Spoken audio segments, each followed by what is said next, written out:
Jonathan Glickman is a seasoned veteran of over 25 years in the entertainment business and founder of Glickmania Media Group, an independent production company. Glickman was formerly president of the MGM Motion Picture Group for 8 years. During his tenure, Glickman oversaw production of Eon's Skyfall and Spectre, the two highest-grossing installments of the James Bond franchise. His tenure also included overseeing the production of Creed and Creed II, starring Sylvester Stallone and Michael B. Jordan. Glickman's early credits include the Rush Hour franchise and The Count of Monte Cristo. Well, again, thanks, John. And I just wanted to, we had a fantastic conversation last time, and we talked about Caravan, we talked about Spyglass, and I wanted to talk about the transition to being president of MGM. How did that sort of take place, and why did you see that was a good fit for you at that time? So what had happened is that MGM, of course, is the storied brand that people know all around the world as almost synonymous with movies. But over the years, it's been bought and sold so many times that it became a distressed asset that a hedge fund actually bought, a private equity company. And they were looking for someone to take it out of bankruptcy. And it had great assets. The James Bond movies were owned by MGM. The Rocky movies were owned by MGM. And they had about 4,000 titles at the time.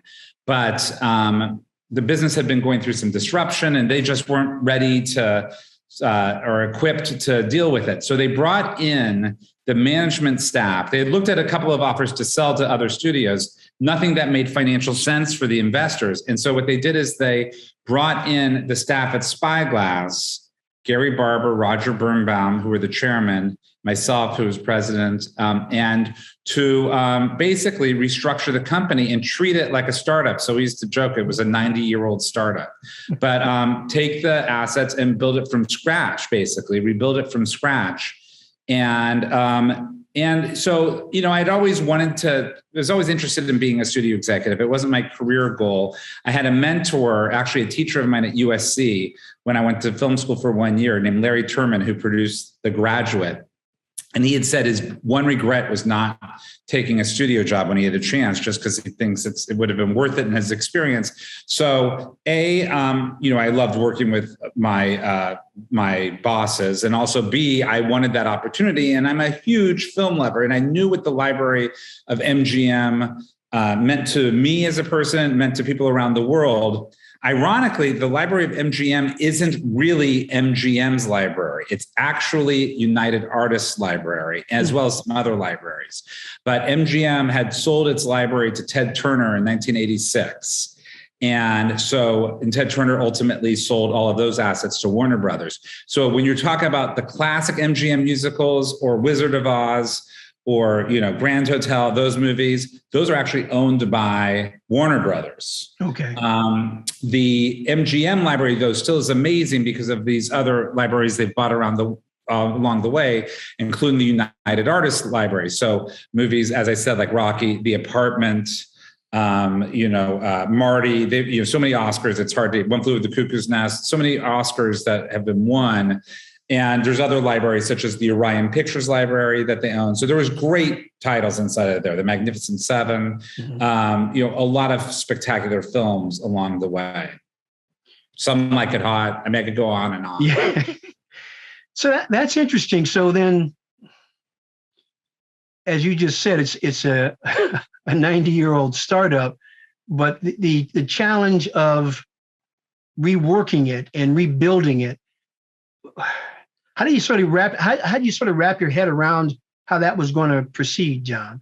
So we went in and we looked at, there was the development shelves of movies that were ready to get made were bare. There was nothing on the slate. So we had to start from scratch. So the first thing we had to do was get a James Bond movie going. Okay. And we were fortunate that when we walked in, Barbara Broccoli and Michael Wilson, who are the producers of James Bond, had developed a great script.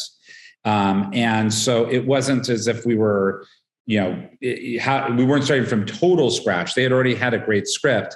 in Skyfall. Okay. And so we had to go put together the deals to make that movie and then oversee the production on that film. That was agenda item number one. Nothing more important than that.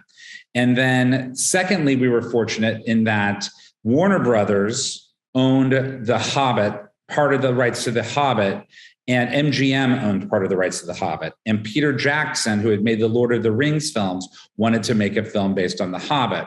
So that was another movie that was a major high-profile movie that we knew we could get going right away. Okay. And having those two tentpoles allowed us to have the time to start buying material, developing material, and also looking at some of the key library titles to see, is there anything that is out there that has good value as an IP title, intellectual property title, that we can develop. In fact, I remember the first meeting I had at MGM was with a director named Matt Reeves to direct a RoboCop remake. Matt Reeves just directed The Batman and directed a couple of Planet of the Apes. He wasn't available, but as I'm telling you the story, I remember. So we knew RoboCop was one that we potentially could work on. MGM owned the rights to Legally Blonde, and we had produced a movie as a producers with Reese Witherspoon. I produced 4 Christmases. So I immediately called her to see if she wanted to do another Legally Blonde film, which we started developing. Still hasn't come out yet. And then, of course, you have a lot of producers that come in and want to perhaps remake films that they've worked on or come in, and when you have a new company, you get a lot of influx of people who have ideas for films, which is great. You have to be discerning about which ones to do. But one of the early meetings I had was with Irwin Winkler, who owned the rights to a lot of MGM library titles that are spectacular. Raging Bull, New York. But one specific one was Rocky. And he wanted to do a Rocky film, but it was clear, we had met with Stallone, that Stallone wasn't necessarily interested in doing a Rocky film.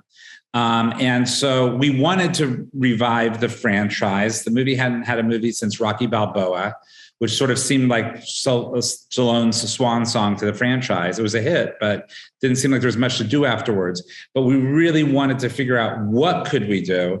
And we talked about perhaps doing a prequel and all that. And then we had the good fortune of Ryan Coogler, miraculous fortune, frankly, coming in and telling us a story that was so beautiful and so personal that ultimately turned into the film Creed. And we took that on. That was, so I would say that was about 1% our interest in reviving Rocky, and 99% of him cracking what was an impossible task, which is how do you do something interesting with the Rocky franchise? And, so we went down the road with Ryan. I had a lot of people afterwards who would say, God, that was so risky of you guys to do that with Rocky, to make that movie. And it was the least risky decision I think we made at MGM, because it was such an incredible story that Ryan told. It didn't even occur to me for a second not to do the film. So that was great that we had that also. So we had these tent poles. We had 3 Hobbit movies. We had the Bond franchise. We somehow or another were able to revitalize Rocky, which allowed us then to sort of fill the rest of the slate out with original films and ideas. And that's what we did. Now, when you're at a studio instead of a producer, you have to oversee 8 to 10 movies a year instead of producing 1 or 2 movies a year. So it's a different job altogether. And, I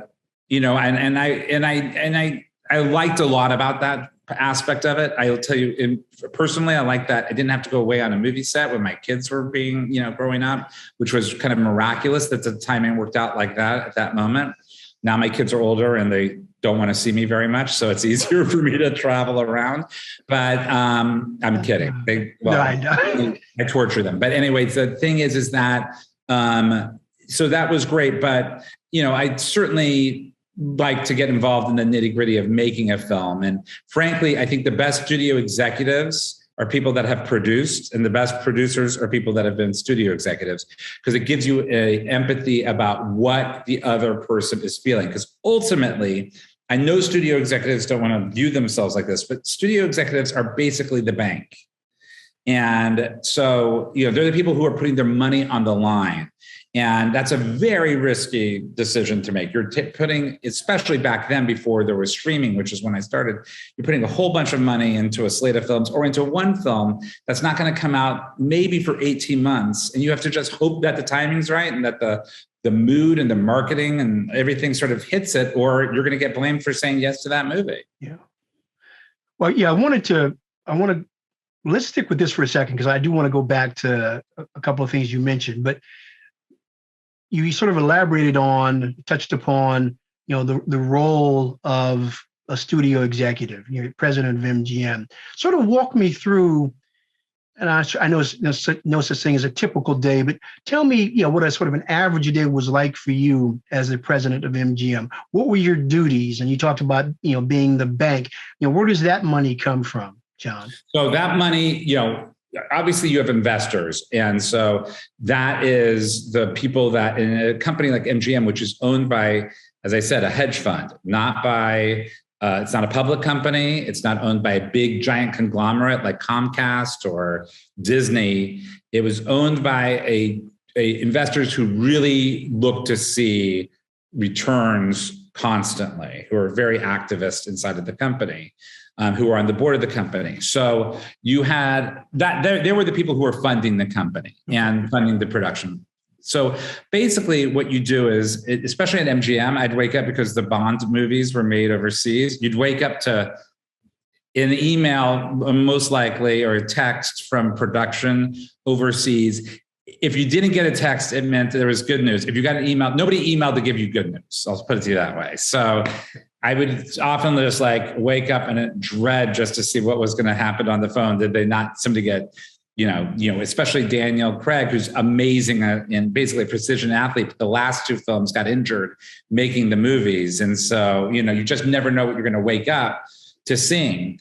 And then you basically check in on the productions that are going to make sure that they're on budget and on schedule. As a former producer, I really believe that producers and filmmakers should run the movie. You give the filmmakers a box, a budget, the key cast you guys agree on, key crew, and then let them make the movie. So ideally, that's what a producer would do. And I wouldn't have to get too involved in the actual day-to-day of making the movie. If I did, it generally meant there was something going wrong. Okay. And so then you go in and you have to create a slate and make sure you know what the rest of the movies are for the year, what the movies are going to be for the next year, then that year after that, basically 3 years out, how the films are going to be distributed, oversee the marketing, making sure that works. And when we came into MGM, we didn't have a marketing and distribution team, but when I was there, we created and I oversaw creating a new marketing and distribution team. So we self-distributed, and that took a lot of time. So you see what else can help the motion picture business at MGM. What are the things that can make the company more profitable? So you spend a lot of time on that. And then you get submitted a bunch of scripts. You have meetings with filmmakers that you want to be in business with, or actors.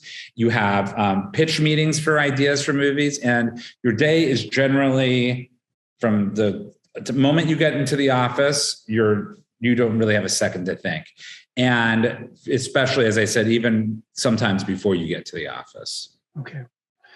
So I'm curious, John, with MGM being bankrolled by a hedge fund company, and they're looking for consistent profits, what kind of pressure does that put on you? I mean, it seems like it's an awfully heavy weight to bear, because, do you end up losing some kind of creativity because you're trying to find something that's a bit more formula? How did that work? Yeah. I don't know if you end up losing creativity, but the pressure, there's a very famous studio executive, turned producer I shouldn't say famous, but very well regarded, named John Calley, who passed away a few years ago, but he was a studio executive and then went to being a producer and back and forth a couple of times. And he said, the thing about being a studio head is you sit around worrying all day. And then at one point, the movie comes out and the best you can hope for is momentary relief. And that's it. So I do kind of feel like that's true. It's hard to really enjoy the successes in the moment. Our first year at MGM, or second year, we were the first studio ever to have $2 billion grossing movies. Now it happens more frequently, which is an unbelievable achievement considering the studio was, moribund a year before. Yeah. And even that, I remember like, okay, that's great. And you move on to the next thing because you're sort of forced to deal with it. I kind of liken, if it's a sports analogy, you're more the general manager than you are the actual coach. You are more the person who's creating the players and making sure the right people are there and the right environment set up at all times. But even that sometimes isn't the right analogy to bring through, but it's definitely a job that I think somebody told me that the best day you're going to have is the day that you leave that job, is the first day and the last day. But I definitely enjoyed it, and I enjoyed the pace, and I loved meeting with the filmmakers and dealing with the filmmakers. However, I believe the best job, certainly for me, because I'm so passionate about movies and TV and creative endeavors, is producing, especially if you have some financial stake in it, like we did at Spyglass and like I do now in my new deal. I think that if you can actually be a real decision maker without a studio overlooking your shoulder and sort of second guessing you at all times, and can get into the nitty gritty of the creation of the filmmaking, that is about as much fun and rewarding as any job is. So then going back, because, I'm, like many people, a big Bond fan, and Sean Connery was my number one. But you've had a lot of success prior to coming to MGM, and I know how much you love movies, so I assume you were a big Bond fan. What was that like, sort of taking the helm of and being in charge of making a Bond movie, knowing its incredible history? What was that like? Okay, first of all, that deal on the Bond movies is very particular. And so I'll lead off by saying the people who are in charge of the Bond movies are the Broccoli family. They have a unique deal. They own 50% of the rights, and they get to determine when, if, how a movie gets made. If they don't want to make a James Bond movie doesn't get made. We can't force a movie to get made, unlike other titles at a studio, usually, where if you said, let's say you were at Warner Brothers and wanted to make a new Lethal Weapon, you wouldn't have to ask permission for anybody to make it. You could just go make it. Okay. If you're at Fox and want to make a Die Hard, you wouldn't need to get permission. You could just go make it. With Bond, if they don't want to make it, you're not making it. And so let me just ask this. How did they end up creating that kind of deal? Because it was twofold. Number one, the father, Albert Broccoli, was and his partner at the time, Harry Saltzman, were very entrepreneurial. And it was a franchise, believe it or not, that had been around that was sort of stuck. There actually is, if you look on YouTube, an American production of Casino Royale, television production.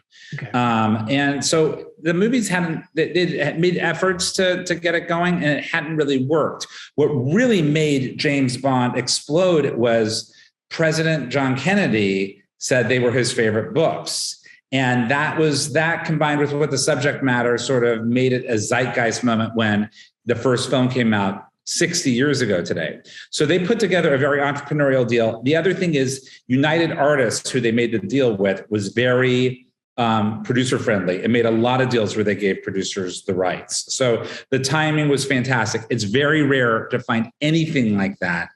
George Lucas had it. He ended up selling Star Wars to Disney, but he had a deal that was very similar. But it is very hard to find any filmmaker who has that type of controls. So I first saw the first James Bond movie I saw was Moonraker when I was in Wichita, Kansas. I'd seen every single one since. I've obviously seen the ones before. I was a huge fan. I was a monstrous fan of Casino Royale when it came out. So I loved what they were doing with Daniel Craig. I remember my first meeting with the Broccoli's when we were talking about Skyfall. It was amazing. And then once you get past that, you sort of get into the nitty gritty of making the movie, which if you're on the studio side generally means you're talking to them about budgets quite a bit. And so then you start getting into the negotiation of how to make the movie as good as possible. I was lucky that I made 3 movies with them and they got to trust me. I think they really appreciated that I was a producer first. So I came to the point of view on the movies like a producer instead of a banker or an executive telling them how to do what to do. I know how hard it is, and I really trusted them. It's hard not to trust them. It's the longest running franchise in the world, but we definitely got through some really, really insane, tough experiences together. And I think on both sides regarded each other as partners. Whether it was, I remember on the first film obviously was extremely successful, which made a lot of the hard negotiations go away. You didn't think about them afterwards. But on the second film that I made with them, which was Spectre, we went to Mexico City. We shot this parade scene where we had 10,000 extras or so. And Daniel Craig tore his meniscus the morning or the night before. And the question was, do we shoot the scene? We have all these extras. We had to shoot it. We had to rethink the scene. All of that on the fly. And you talk about a tense day, you can't get more tense than that. Yeah. And, but they're such great producers, they were able to execute it. And then on the last film, No Time to Die, a lot of pressure to make that movie, a lot of pressure to get it out. The company, MGM, needed it out. There had been a long, delay in between James Bond films. And just what it took to get that movie ready in time for its release. Daniel got injured and we had to take off 2 weeks in the middle of shooting it. And just the pressure that we had to deal with together on that movie was very exciting and exhilarating and tense and nerve-wracking. And on some level, you're just lucky for the privilege to work on that franchise. You're in London, you're sitting in, on Broccoli Lane at Pinewood next to the 007 stage. There was one moment that I think, any Bond fan would probably pay, 5 years salary to experience, which is we were talking about a certain scene in the movie and they always go back to the original Fleming material.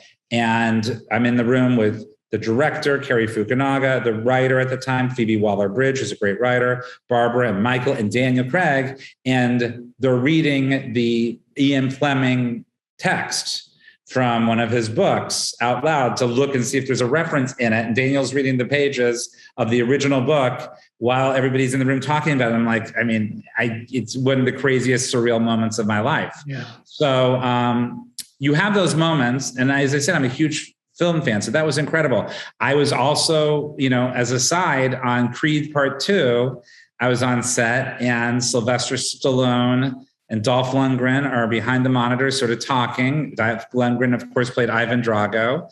Rocky IV, one of the most iconic films, certainly of my youth. And talking about when Dolph Lundgren punched him in Rocky IV and it hit him in the wrong place and broke his ribs. And you get to see this conversation of them reminiscing over this moment. You're like, what is going on here? How can I be in this moment? Yeah, that's great. That's great. No, thank you for sharing that. So a question now, so with Skyfall and then Spectre, because of the success of the Bond movies, in terms of a budget and sort of the inner workings here. So do the Broccoli's come in and say, how much was the budget for Skyfall? Do you recall, John? Yes. It was too much. It actually worked out because the movie was such a hit. I think even the Broccoli's would like to make the movies cheaper than they're made. There's just a cost to those types of endeavors. Okay. And so they cost a lot. Now, that being said, I don't remember the specific numbers on it. There is I've heard rumors of what like the new DC movies, like the Batman or the Marvel movies cost. They're nowhere near as much as those movies, the Bond movies, and they're very good with getting rebates and from different countries in which they're shooting for production incentives. And they all made money. So they the 3 Bond movies I worked on made gargantuan more than, that's the wrong term, but made exponentially more than the films before we came out. I'm not saying that's because of us. I think there's a combination of factors. But so they, they're a huge international franchise, and people expect you to deliver eye candy, and that costs money.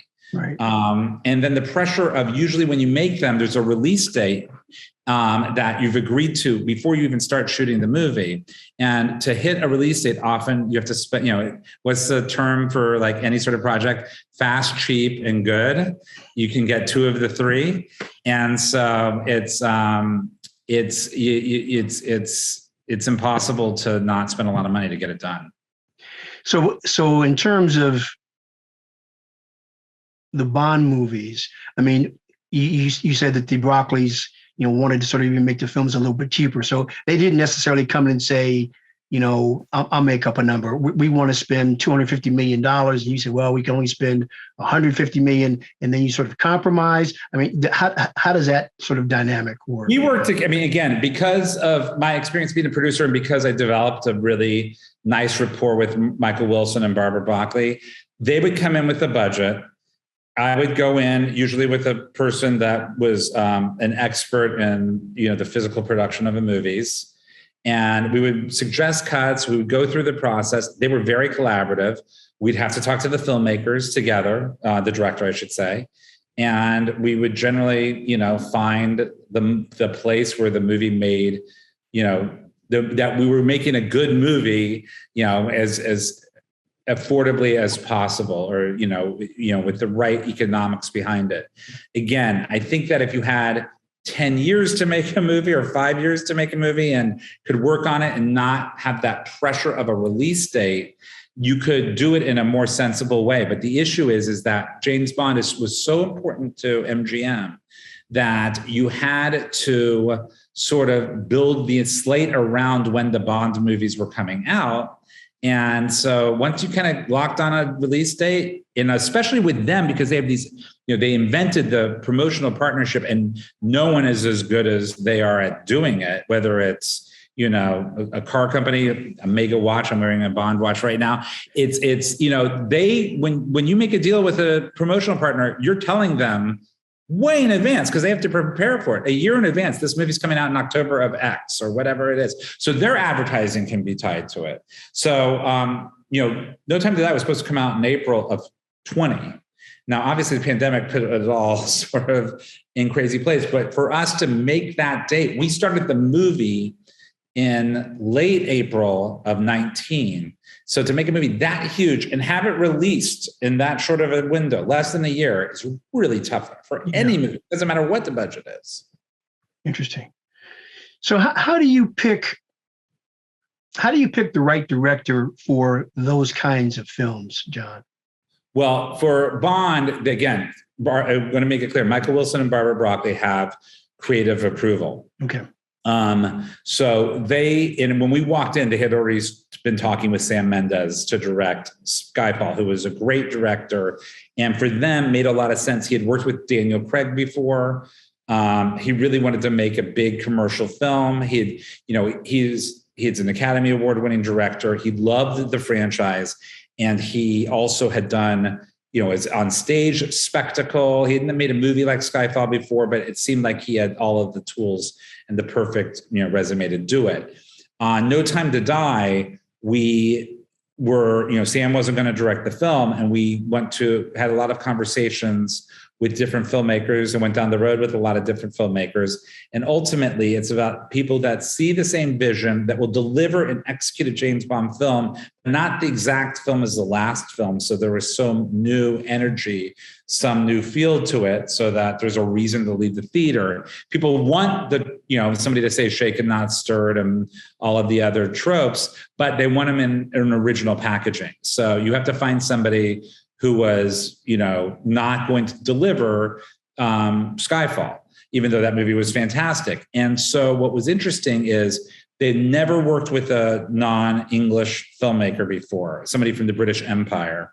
And this was the first time they were up for doing it with Cary Fukunaga, and he certainly brought a very unique energy to the film. Interesting. So and just last thing about Bond. So in terms of the scripts themselves, that originates with Broccoli and Wilson? They generally, and I can only speak to the ones that I did with them. And then I think it was similar in the ones prior, the couple movies prior, is they usually start with writers, Neil Purvis and Robert Wade, and they sort of beat down a basic story. And then when the filmmaker comes in is when you start hiring different voices. We were incredibly lucky on No Time to Die that Phoebe Waller-Bridge, who was actually Daniel Craig's suggestion, who had created the show Fleabag, which was very successful, but also had created Killing Eve. She came on to do work on the screenplay and brought a real specific sense of humor that was different than the last two films, and emotion that was different than the last two films. No, again, thank you for that, John. So then tell me then, sort of wrapping up your 8, almost 9 years at MGM. You've talked about Bond, you talked about Hobbit, you talked about Creed. I mean, what would you say, what are you most proud of during that almost 9-year period, John?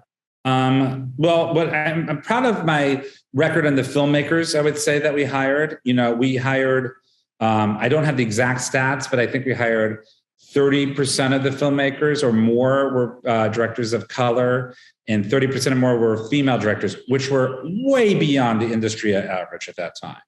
And so I don't think we set out to hire directors of color or women specifically. We hired the best people for the films. But I'm so proud of that specific track record. And there's some unbelievable filmmakers that, Ryan Coogler obviously being one. We made a movie based on the film Candyman that Jordan Peele produced for us, but a woman named Nia DaCosta, who had made this tiny little movie, drama, directed it. She did an incredible job with it. And now she's directing a big Marvel, Captain Marvel 2. I mean, usually what happens is we find these great directors and then they go off and direct, Marvel or Transformers or those huge movies. And we're sort of, left in the dust. But I think that's probably the achievement that I'm most proud of. I'm definitely proud of a lot of the films that we made. And the filmmakers that we got to work with. And I'm proud that we took a studio that was basically was bankrupt and sort of left for dead, and were able to rebuild it and, turn it into a going concern. Okay, no, that's fantastic. So then what made you decide to leave? Well, my time was up for all effects. I think that I had the final James Bond movie was being completed. And there was, the company, the last year or so, it was clear that the company was going to be sold. There was going to be some sort of move. And frankly, there was, my place at the company was probably, it was mutual, I would say. It was not necessarily a decision I wanted to make then, but I was definitely at a time in my life where I wanted to go back to producing. I frankly wanted to go back to a company like we had at Spyglass. And I stopped enjoying the job towards the last year. There was a couple of changes that I made. The chairman of the company had left. And the day-to-day of the job became much more political than it had been, to be blunt and frank. And I had been fortunate even though I'm from a political family, ironically, I had mentors that really didn't believe in office politics. And I don't believe in office politics. I hate them. And so obviously there's tension and disruption on any business, and certainly on any creative endeavor. There's going to be a lot of differing opinions and passion. But office politics is something that is my red line in terms of something that I will not allow or cooperate with. And it was the first time that I really had to deal with. And so I wanted to get back and deal with creative filmmaking rather than, some version of a reality show, political environment. And so I left, fortunately for me, I left with some projects left at MGM for me to produce. And the person who came in to run the motion picture group following me was an executive that I knew very well because he was the head of the studio when I made Rush Hour at New Line. So it was an easy transition for me. And I was given some key projects to produce and actually brought some new projects to produce for MGM. But the writing was on the wall when I left that MGM was going to be sold. So I also knew that it's time to start thinking about what the next chapter of my life is going to be, because, if you're not forward thinking, especially in this business, which is being disrupted like crazy right now, you'll be left on the side of the road. And I didn't want that to happen. I'd seen enough, specifically studio executives, that had a tough time adjusting. And I knew that there was, I needed to get on it, and no one hands you your next path. You sort of have to create it. Yeah. You don't have to name any names or anyone, but I'm curious so that, our viewers understand when you talk about office politics in the movie business, what does that mean, John? Well, what it means is there's directions as to, how a company should move forward. And, oftentimes what happens is somebody will leave and a new person will come in. And all you have to do is to open up the business section of the Wall Street Journal, New York Times, and you can read about office politics in the executive suite at 2 or 3 studios right now, high profile ones. So it's not like it's a secret. This week it's one studio's turn that you can certainly read about. Quite frankly, but it moves around. What was interesting at MGM is what had happened is the chairman had left his position, CEO and chairman, and they didn't replace him. So ultimately, it did become a little bit more of a free-for-all because there wasn't one specific vision dictating the company. Okay. And so that added for it's a little bit complicated. But again, all it did is it doesn't necessarily take your eye off the ball, but it puts a huge amount of pressure on decision-making, and it makes it more difficult to make decisions, at least for me, at the time. No, again, thank you for sharing that, John. So I'm curious, you talked about, you're, as the president of MGM, you're looking 1 year, 2 years, 3 years down the line with these particular slates of projects. So what's that kind of like? You leave MGM, and I assume you've got, several dozen films that you've wanted to make 2-3 years down the line. How does that sort of feel to sort of leave some of those projects? You can't take them with you, right? Well, a couple of them I'm producing Creed 3. It would have been painful to watch that movie get made with me not having an involvement on it. I produced the Addams Family sequels. There's a couple of others. And as I said, I've brought new movies to MGM since then. Okay. And by the way, I should have mentioned when I said the company was going to get sold, MGM did get sold.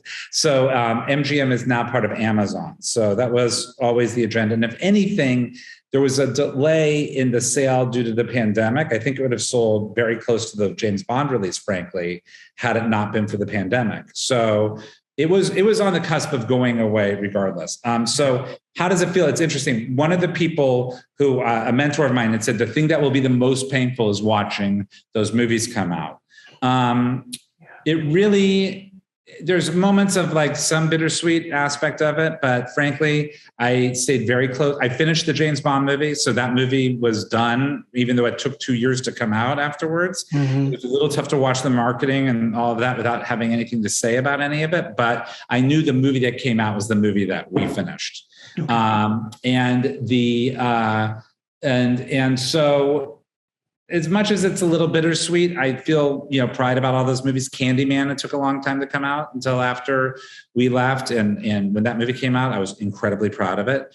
When we had this little tiny movie called Bad Trip that a comedian named Eric Andre and Lil Rel and Tiffany Haddish starred in, that ended up getting sold to Netflix. And that movie was #1 for 2 weeks. And I had a huge amount of pride about that. And even last week, 3 days ago, or whenever Billie Eilish won the Academy Award for Best Song for James Bond, I had a huge amount of pride in that.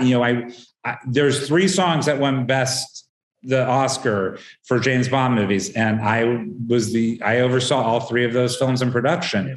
Yeah. And so I know that, I mean, I can't take credit for any of them, but I definitely know, I didn't write them, but I definitely know that I had a lot to do with Billie Eilish getting that song in that movie. Yeah. And so I certainly, can take pride in my achievements.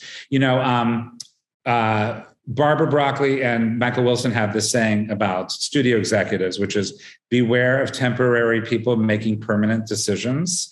And I do appreciate that a studio executive is a temporary person. Mm-hmm. Like when I produce a movie, my name's on that movie and it follows me for good or for bad the rest of my life.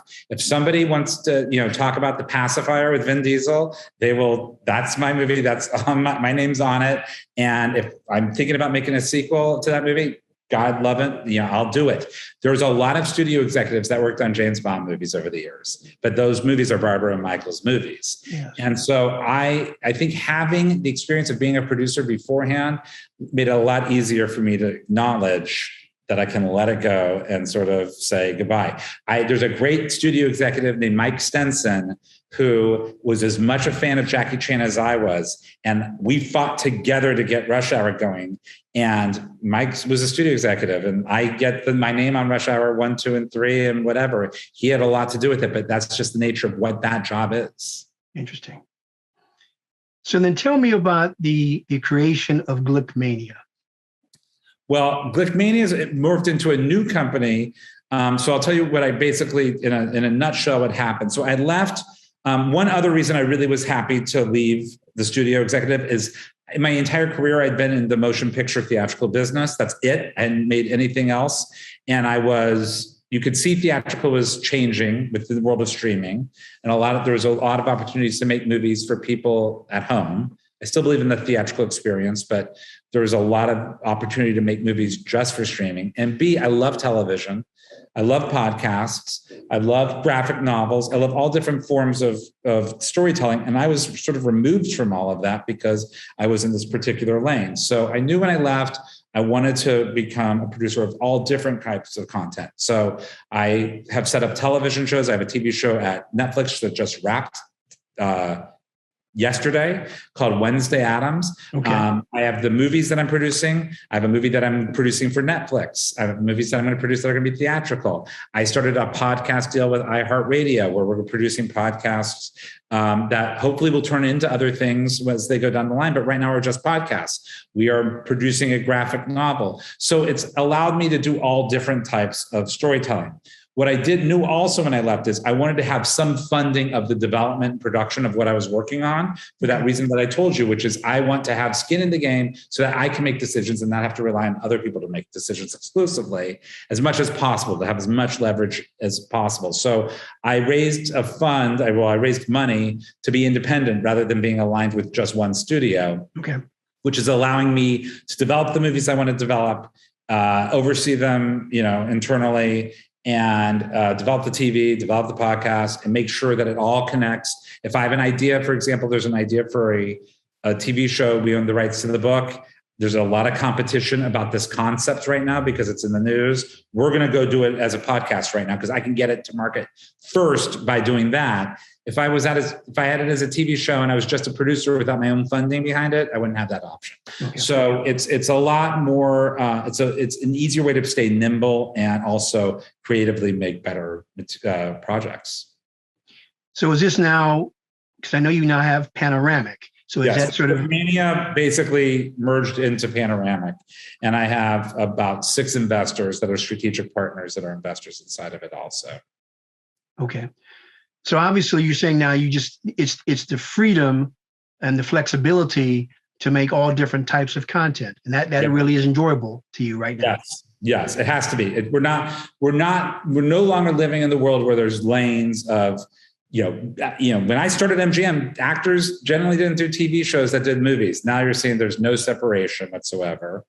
And it is the same with people want stories however they're best delivered, whether it's a limited series, an ongoing series, a TV show, movie, however it's best delivered is, how people want to receive it. And, it's no longer where a gatekeeper can say, you can only see this movie theatrically. A couple of things I think you can say that about. I'm sure James Cameron can say it about Avatar, and Chris Nolan can say it about the movies that he's making. But generally, the consumer wants things the way they want them. And so that's just giving you a lot more opportunity of how to release stuff. Interesting. I was going to ask you this, and you just brought it up, James Cameron and, Avatar and John Landau. I know they work together. In terms of Avatar, where do you sort of see how that sort of fit in terms of motion picture history? I mean, do you feel that was a transformative movie or not? I do. It was the highest grossing movie of its time. So that in itself, it was a monstrous international hit. And so it is, a movie that affected cultures around the world. It's spoken a language that shows you how film can affect, messaging and society, especially American film. I don't want to use the word soft power because I think that has negative connotations, but what we care about culturally can really affect the rest of the world. It was also obviously technologically revelatory. I mean, it brought in the whole world of 3D and just an entire, what James Cameron has done across the board, almost from the beginning of his career in moving the bar technologically on every film he does it's hard to separate Avatar from Terminator 2. I mean, they're all just incredible. Or The Abyss. I think that it's sort of out there. We'll see. My guess is when Avatar 2 comes out, we're going to really see the benefits of how influential that movie is, because I'm sure that movie is going to be a monstrous smash. Yeah. And you'll just see how much love there is for that guy and his filmmaking. So when you look back in the last 20, 25 years, are there some other films that you feel were sort of transformative in terms of, whether it's the messaging and the technology, et cetera, John?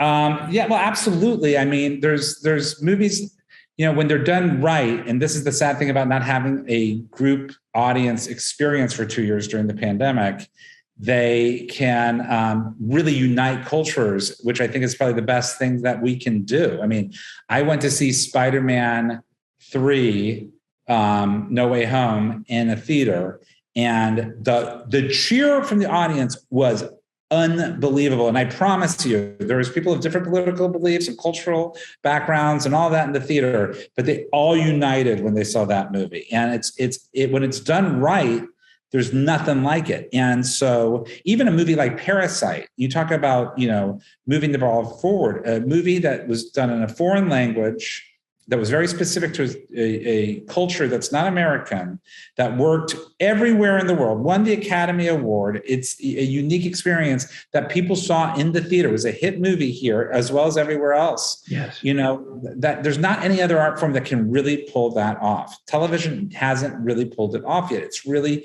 being able to sit in a room and unite everybody. So there's a lot of movies. I mean, technologically, movies like The Matrix, how can you get it? And then even on a storytelling level, there's these movies like Paranormal Activity or My Big Fat Greek Wedding that cost nothing and end up making hundreds of millions of dollars. There's no other art form that really can have that effect either. So I think in its best case, if we can get back to some sort of theatrical experience on top of the other of the other storytelling methodology we have, there's no better release, no better way to express an artistic, no better, I would say, method of having a wide reaction to a specific, storytelling or artistic endeavor. Okay. So as a layperson, and I watch a lot of Netflix, and one of the things that I watch, I love the new Vikings series. And so many of these shows seem like they're so lavish, and it seems like they spend a lot of money on these programs. How does Netflix? How do they really make money? What's that? Subscribers. So I mean, it's interesting.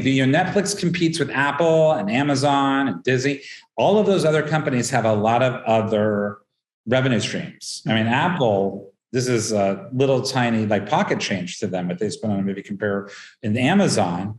And so when you look at that, Netflix is just in the content creation and subscriber business. They make money from people paying their whatever it is, $14.99, depending on where you are right now. Now that may change. They may buy another company or that has another revenue stream, or they may sell ads instead of just relying on subscribers. But right now, that's what it's based on. And I think that's part of the reason why the theatrical experience is a little bit tough right now, is that in the old days, you never spent that type of money on a television show. You just, that's what you went to the movies for. Yeah. And now when you can get that quality and a nice television set, which get cheaper and cheaper as each day goes by, it's like, okay, what spectacle can top Game of Thrones, or what spectacle can top The Witcher or whatever show's on, and make it so that you have to go to the movie theater to experience.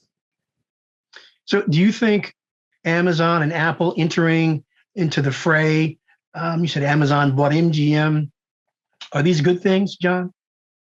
Well, it remains to be seen. I mean, I think for a company like MGM, I don't want to say it's impossible. We'll see, because Sony doesn't have a streaming service. And so none of but I think it's almost impossible for a company to exist without some sort of streaming service as part of their company.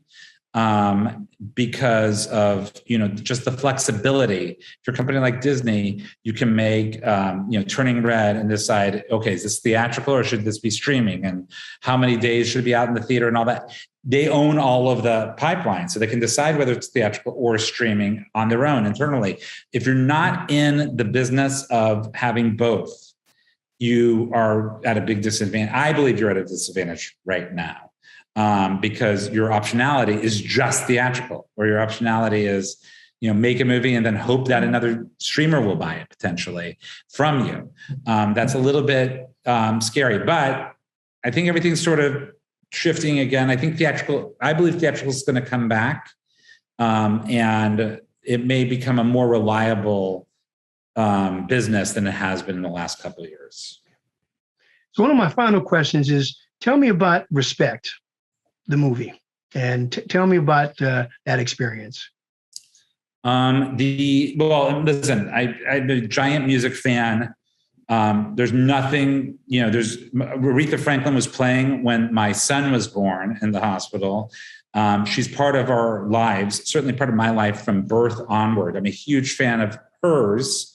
And so the opportunity to tell the story of one of the most iconic humans in the last American century, much less performer, much less woman, much less Black woman, was just unbelievable. And it was something that we pursued extremely heavily. And we actually worked with Aretha when she was alive, Miss Franklin, when she was alive. She passed away, unfortunately, as we were putting together the film before we started shooting it.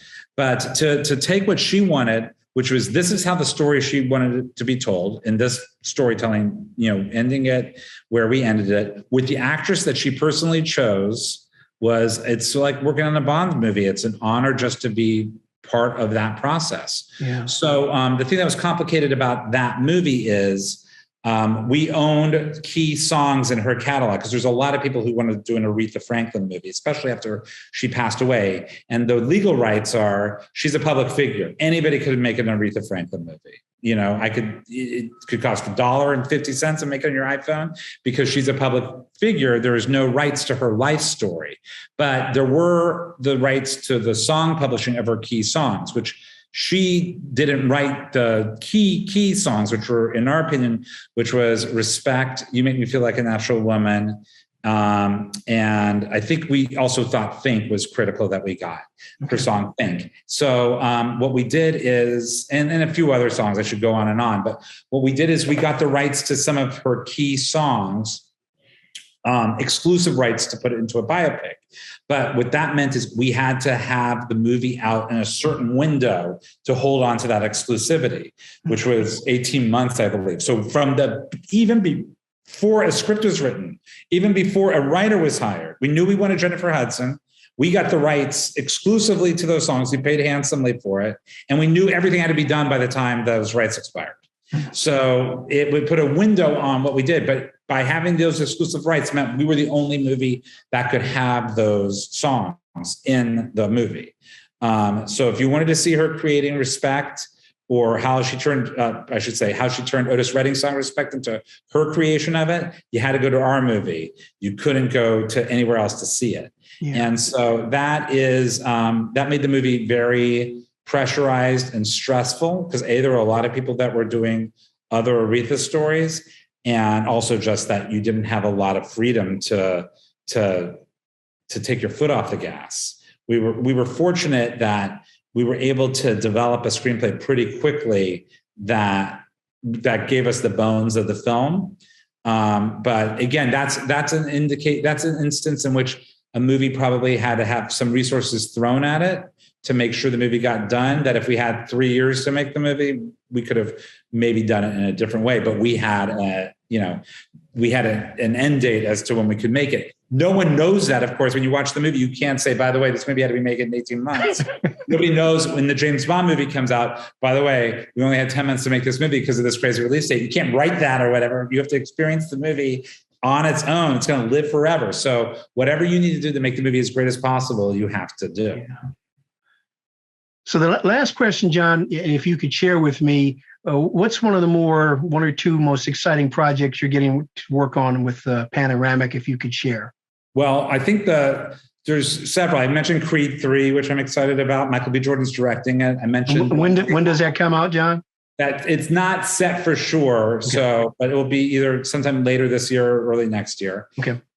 Then I mentioned Wednesday Addams, which is a TV show that Tim Burton is directing, which I'm really excited about. The movie that we're gearing up right now, I'm really excited about, it's the story of Sammy Davis Jr. and Kim Novak's love affair. Okay. It's called Scandalous. It's a story that's not that many people know about. They had a 6-week or so affair in late 1957. And it was clandestine, but it got revealed by the press and caused a lot of havoc for both of their lives. But it's a love story that has a lot of deep thematics behind it.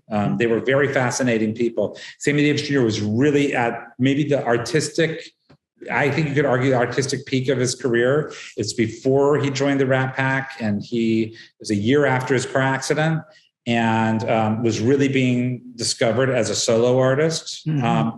And Kim Novak, who is, if you're a movie fan, Buff, but today not as many people know her legacy as they should, was the biggest movie star in the world at that moment. And people don't even realize it, but she would be outside of Charlie Chaplin and Groucho Marx, no other Hollywood figure had been on the cover of Time magazine twice, except for Kim Novak. Wow. So she really had a major influence on culture at that moment. And, the head of the studio that she was set up at was very protective of her image. And at that time, an affair between her and Sammy Davis Jr., he thought would destroy her career. And so there's a lot of outside pressure. But there was also pressure from Sammy Davis Jr. from his community to not be in the relationship. And it's a pretty fascinating story. And who do you have playing Sammy Davis Jr.? An actor named Jeremy Pope is playing Sammy Davis Jr. We have an actress who is playing Kim Novak, but we haven't announced it. If it's announced by the time this comes up, I'll let you know. Hopefully it'll be announced in the next couple of days or so. But a great actress that we're really excited about. And the movie's being directed by Janet Mock, who is, she also wrote the screenplay, co-wrote the screenplay, and she's spectacular. And sounds great. Female director of color that is really going to be a superstar and probably make this and move on, direct some Marvel movies. I'll have to watch her make Marvel movies. So what is Jeremy Pope? What might I have seen him in? So Jeremy got nominated for an Emmy in the TV show Hollywood that was on Netflix, but he is a stage actor. He was Tony nominated for Ain't Too Proud to Beg, the Temptation story. He's playing Basquiat in a play right now. The artist, but he is an emerging superstar. That's wonderful. I mean, these actors, they were, the thing that I love about it is the actress who we have playing Kim Novak is the same age as Kim Novak was then. And Jeremy Pope is the same age as Sammy Davis Jr. was then. They were young. I mean, we look back in days and they look like, oh, they look like they were in their 30s. No, they were in their 20s. And so that's the key, is to tell, if you're going to tell a period story, love story, you want to make it appealing to people that aren't necessarily the Sammy Davis Jr. fan base, which I'm sure is extremely large. I count myself in it, but yes, it's not, everyone in the world. Hopefully we're teaching a lot of people about them in the course of the movie. And certainly the woman we have playing Kim Novak has a youth appeal. That's fantastic. And when are you hoping for that release, John? We're not going to start shooting it until June. So the earliest I think it would come out is late summer of next year. Okay.